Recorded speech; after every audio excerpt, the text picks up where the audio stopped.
रामगढ़ राज्य पर आक्रमणकारी राजा ने जीत हासिल कर ली। राज्य पर कब्जा करने के बाद राजा ने अपने बाल कटवाने के लिए एक नाई को बुलाया। उस नाई का नाम बम्बक था। बम्बक बाल काटने लगा और अचानक उसने राजा के सिर पर दो सींग देखे। यह देखकर बम्बक डर से कांपने लगा।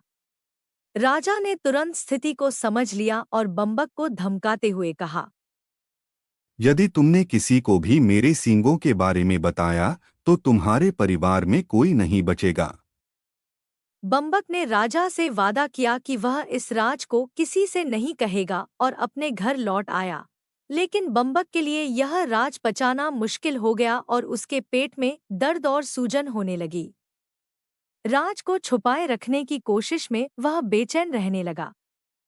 आखिरकार बम्बक ने जंगल की ओर रुख किया और एक सूखे पेड़ के पास जाकर बोला, मैं बम्बक हज्जाम ने देखा कि राजा के सिर पर सींग हैं।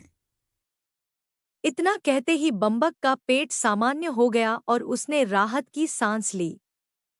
कुछ समय बाद संगीतकारों का एक समूह जंगल से गुजर रहा था।